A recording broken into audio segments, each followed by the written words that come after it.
Honestly, I'm gonna level with you guys. The only reason that I'm here speaking to you right now is because it's nearly 1 a.m. and I am extremely, I guess, exhausted, but I can't get to sleep because I'm kind of a closet insomniac, so it's kind of hard to get to sleep. The problem is once I am asleep, when I wake up in the morning, it's really hard to stay awake. Then my body's like, oh yeah, now it's sleep time. So in the mornings, I'm actually more tired than I am when I actually go to bed at night, which I think is one of the absolute worst things about sleeping for me. Now, I'm sure you may be wondering why the video says something about like protein iced coffee or working out or whatever. It's specifically because I got back into working out after a couple years hiatus. Woo, big whoop, yeah, right? But for me, it's honestly been kind of a big deal, just getting to do something that has a little bit of structure to it and something that I can depend on doing every few days to just start to get myself back into shape. Plus, I get to spend more time with my dad, which is always awesome. So let me kind of give you the backstory behind all this. Back in 2017, we were part of a small gym called Club 16, and we had a personal trainer. The best part about this guy is he taught us pretty much all the foundational elements of working out that we needed to know, whether it be the form for lifting weights or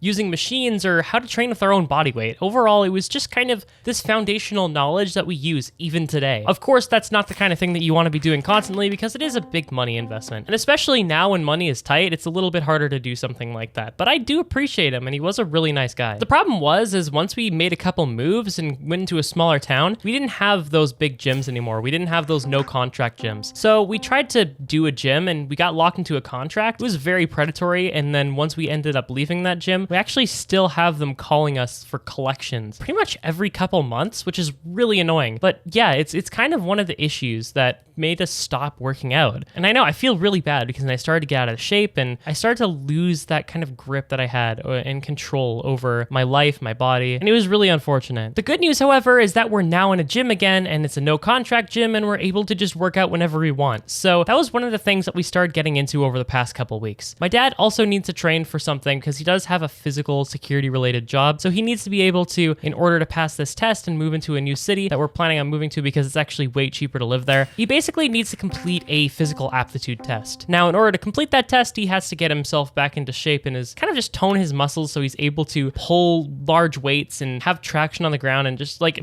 overall use his leverage. And when I heard he needed to train for that, it kind of gave me a spark in my mind. I was like, I really want to work out again. So I'm like, bring me along, because you have the membership that allows you to bring one guest along with you every single time you go. So why not just bring me along? And he's like, absolutely. So now you're caught up to today. This is where I am right now in my fitness, is I'm starting to work out again, and it's honestly making me feel really good. Problem is I kind of went from 0 to 100, and I know a lot of people are going to be immediately screaming in the chat if you guys have worked out at all, or if you have any of that knowledge, you're going to be screaming saying, please do not go from 0 to 100, you're going to hurt yourself. Well, I didn't really hurt myself as much as I just made myself feel sore. I'll kind of explain. So right now, I'd say the two most naturally strong parts of my body in terms of muscle mass are my pectorals as well as, I think, my legs, generally in the leg extension. So when I was working out with the personal trainer, we essentially were working mostly on chest presses as well as leg presses. Those were kind of the two things that I was min-maxing. So essentially day one, after doing the warm-up and just kind of working my way up in my muscle groups, I got to the arms and I got to the legs. So basically chest presses and leg presses were the last two things that I had to do. And I was a little overconfident at that point. I was like, come on, there's no way I could have lost that much muscle, right? But you fail to consider one thing, past Burssty, the fact that you are actively on estrogen, and that is literally scientifically and medically known to decrease your muscle mass. So I basically lost like 80 pounds in the leg press and I lost about 50 pounds in the chest press. And I can also kind of attribute that to just a little bit of atrophying from literally not working out those muscle groups at all. So I can kind of attribute it to both human error as well as just not realizing that something I was taking was actively debuffing me like that, which is kind of crazy. But in order to push myself and to see what my actual limits were, I tried to hit the absolute max weight that I was able to do. And I didn't go too hard to the point where I was like not listening to my body. I stopped as soon as I felt warning signs. But dude, I got to the point where my muscles were literally burning. It was like pretty much one of the best burns I've gotten from a workout. I wouldn't say best, actually. I would kind of say worse, because if I'm gonna be honest, waking up the morning after really gave me a reality check. My arms and I wouldn't say my legs. My legs were actually fine. My arms were noodles and my chest hurt and my shoulders were sore. And oh my God, dude. You know that saying, no pain, no gain? Well, I certainly hope I was gaining it at least. Otherwise, that would have been a completely unfair exchange. Luckily, the day before, I did think ahead and I was like, okay, after this workout, I'm really gonna need some protein because if I'm gonna be like ripping into my muscles and having them start that healing process over again in order to grow again, I'm gonna need to fill my body with some protein because I'm gonna be honest, I'm not the best protein consumer. And I've always wanted to consume more protein. It's one of those things that I've really wanted to hammer into myself because every time I have more protein, I do feel way better and I have way more energy throughout the day. So it's one of those things that I need to be more conscientious about. So I'm kidding you not, right next to the gym, there was a 7-Eleven. Now, I'm not gonna go in there and freaking get a Slurpee or something like that right after doing a workout. I'm not stupid. So what I ended up doing is I found the iced coffee machine. It pours black coffee and you just pour it over ice. So I poured that over some ice and I made myself some iced coffee. All right, boom. So what am I gonna do? Put cream or sugar in it? No.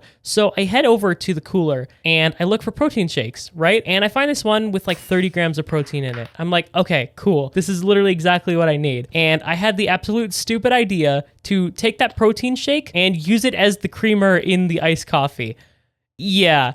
So the little caffeine addict in me kind of controlled that situation, if I'm going to be honest. I could have honestly just toughed it out with the protein shake and called it a day. But I was like, man, I'm wiped and I need some caffeine in order to wake up again. And oh my gosh.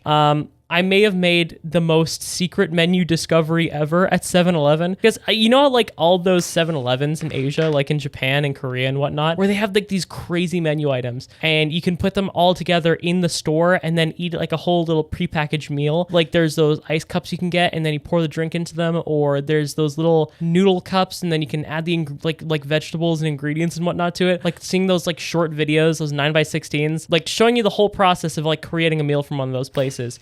I felt like that, but like with making that iced coffee, I honestly felt like a genius because if you know anything about Canadian and American 7-Elevens, all they have in the front isn't like super fresh food. They have like taquitos and big bites, like those hot dogs and smokies and whatever on rollers. That's all they have. So discovering this little drink trick, it made me feel like I was a culinary artist. I know it wasn't anything too special, but like I looked it up afterwards and people unironically make protein coffee. I was like cooking with the concept. I kind of reinvented the wheel, if I'm gonna be honest. And the best part about it was the drink was like Fruit Loops flavored. It was like Fruity Pebbles flavored or something like that. So it kind of sweetened and also flavored the iced coffee at the same time as kind of acting as a creamer. So I ended up having this proteinized, caffeinated coffee over ice that tasted like mildly like Fruit Loops. I want that again. I don't care how unhealthy it is. I don't think it was unhealthy because, you know, it's literally just black coffee and then adding creamer to it. But dude, I gotta stop raving about this. It's literally 1 a.m. and I really want to go to bed now. I don't care how untired I am. I have a video to edit and I'm gonna be releasing the final melon count in that video. And if you like these sort of commentaries, please follow me on this new channel that I have, BurssTwo. It's honestly just a way for me to get my emotions and thoughts out in a way that's entertaining to you guys. So give me some support on this.